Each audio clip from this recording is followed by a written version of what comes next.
Good morning, all of you. Now Diwali is approaching and Diwali is around the corner. So you have to do lot of work in your house. So that is why I am telling to you, you need it lot of vocabulary and lot of making sentences. So how to use your sentences while cleaning your room, while cleaning your house, while cleaning your garden. So there are a lot of vocabulary, there are a lot of sentences you have to use and you have to enhance your English. So please let's start, because nowadays every person, every woman do this all types of work, like I मुझे सफाई करना है, मुझे चौका जमाना है, मुझे कपड़े की अलमारी जमाना है, मुझे क्रॉकरी की अलमारी जमाना है, तो मैं ये सब अरेंज करना है। तो इसकी इंग्लिश हम कैसे बोलेंगे? इसके लिए हम बहुत जगह स्टक हो जाते हैं। तो वहाँ पे हम देखेंगे, कुछ मैंने सेंटेंस लेकर के आई हूँ, उसको हम बहुत अच्छे से यूज़ कर सकते हैं।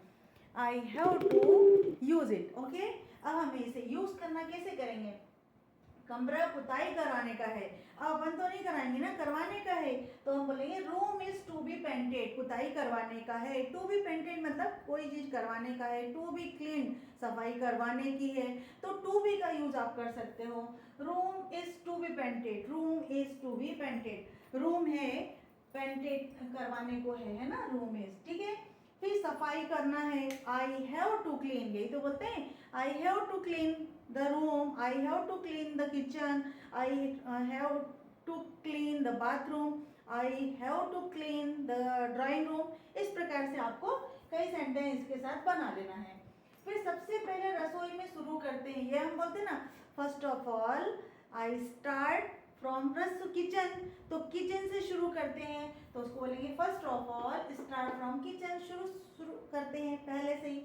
फिर रसोई बहुत गंदी नहीं है, फिर भी अक्सर देखा ना, महिला अपना किचन साफ करते रहती है, तो बहुत ज़्यादा गंदा तो नहीं होता, बट फिर भी दिवाली की वजह से करते, तो हम यही तो कहते हैं रसोई बहुत गंदी नहीं है फिर भी।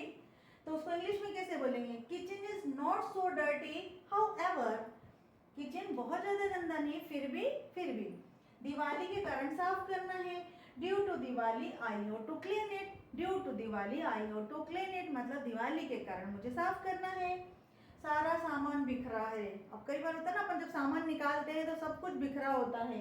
All the stuffs are scattered, सब सामान बिखरा हुआ है, फैला हुआ है ना। अब उसको तो अरेंज करना है ना, we should have, we will have to arrange इस, मुझे इसको अरेंज करना होगा। इस प्रकार से हम नए नए सेंटेंस बनाते रहेंगे, वो बोलते रहेंगे। फिर आगे हम क्या बोलते हैं? अब जाला हटा दो, जाला कहीं कहीं कॉफेब हो जाते हैं, बहुत ज़्यादा तो महिलाएं करने नहीं देती, फिर भी कहीं हो ही जाता है, तो बोलते हैं जाला हटा दो।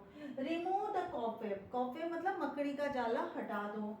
झटक दो, अब झटकार भी देते हैं थोड़ा डस्टर से, है ना, तो dust of the wall, of the wall means ये वाला ऑफ लगा है यहाँ पे, dust of the wall it means कि जो डस्ट लगी है उसको हटा दो। कहाँ से हटा दो? दीवार पे जो लगी होती है उसको हटा दो।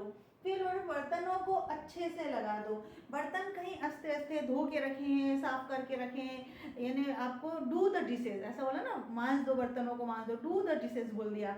फिर आप उसमें मंज गए हैं, रख दिए हैं, अब उसको अच्छे से लगाना है। कीप द डिशेज प्रॉपरली, अब जो डिशेज हैं उनको प्रॉपरली रख दो।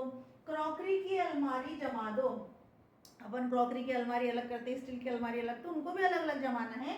तो कैसे क्या? अरेंज द क्रॉकरी कवर्ड्स, अब अरेंज कर दो प्रॉपर, क्योंकि उसको अलग तो नहीं करते, वहीं वहीं लेकर के थोड़ी सफाई करके व्यवस्थित कर देते हैं, अस्त व्यस्त है तो arrange the crockery covered, crockery का जो कवर्ड है वो पूरा का पूरा अरेंज कर दो। Put aside cups and keep steel utensil aside. कई बार क्या होता है कि एक साथ अब जल्दी जल्दी में रहते हो, खराब हो जाता है, यहाँ कहाँ रख देते हैं, तो उसको हम क्या बोलेंगे? स्टील और चीनी के बर्तनों को अलग रख दो, स्टील के बर्तन अलग कर दो, और कप वगैरह मतलब जो आइटम होते हैं वो, और स्टील के जो मेटल के बर्तन होते हैं वो अलग रख दो। तो कीप असाइड कप्स या पुट असाइड, इसको हम कीप बोलेंगे तो ज़्यादा ऐसे, पुट क्या होता है? नॉर्मली होता है keep aside cups and keep steel utensil aside, मतलब उनको अलग अलग रख दो। देखो पुट, कीप और प्लेस, तीनों में थोड़ा सा अंतर है। नॉर्मली कोई चीज़ होता है कि पुट माई थिंग्स हियर, मेरी चीज़ें यहाँ रख दो, लेकिन अपन थोड़ा सा व्यवस्थित रखते हैं किसी चीज़ को, हम वहाँ कीप लगाते हैं, है ना, कि keep my things are properly, you have to keep, where have you kept, तुमने कहाँ रख दिया, तो कीप वहाँ रखते हैं जहाँ पे उसकी जगह है वहाँ पे रखते हैं। लेकिन जैसे अलमारा हो गया या फिर फ्रिज हो गया, तो इन चीज़ों को जो बड़ी बड़ी जगह है, इनको वॉशिंग मशीन हो गई, इनको तो हम ऐसे एज इट इज़ प्लेस करते हैं, उनको हम बार बार नहीं हटाते हैं, साल भर में एक आध बार हटाते हैं और फिर उसको वहाँ रख देते हैं सफाई करके। तो इसका मतलब वहाँ पे उसकी जगह बनी हुई, तो उसको हम बोलते हैं place the fridge, place the अलमीरा, ठीक है ना। और place the washing machine, place the dining table, मतलब इनकी जगहों को हम नहीं हटाते, और ये चीज़ों को हम उन जगह पे रखते हैं जहाँ की वहाँ रखी हुई है। छोटी चीज़ें हैं उनको बार बार हम हटा भी सकते हैं, तो ये कीप कहते हैं वहाँ पे, ठीक है। अब कपड़े की अलमारी की बारी, यही तो बोलते हैं कि अब ये सब हो गया, अब इट्स टर्न टू अलमीरा ऑफ क्लॉथ्स, क्लॉथ्स की अलमारी की बारी है, तो उसे हम वार्डरोब भी कहते हैं, कबर्ड भी कहते हैं। तो now it's turn to clothes cupboard, clothes cupboard की बारी है। अब मैं अलमारी जमा रही हूँ, अब किसी ने पूछा तो आप बोलेंगे आई एम ऑर्गेनाइजिंग माई अलमीरा या अलमायरा, अलमायरा उसका वैसे सही प्रोनाउंसिएशन है, हम अलमीरा अलमीरा कहते हैं, तो आपको जो अच्छा लगता है वो आप बोल सकते हैं, अलमायरा भी इसका सही प्रोनाउंसिएशन है।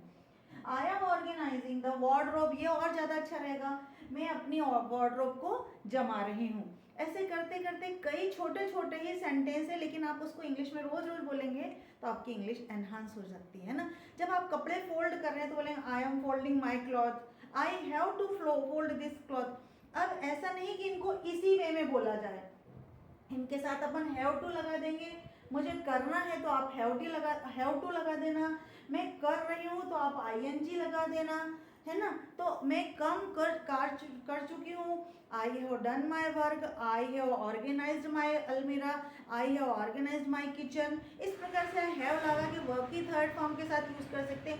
मतलब इसी सेंटेंस से कोई आप 20-25 सेंटेंस और अलग बना सकते हो और आप इंग्लिश को बार बार बोल सकते हो। Thank you for watching me और happy Diwali, wish you happy Diwali.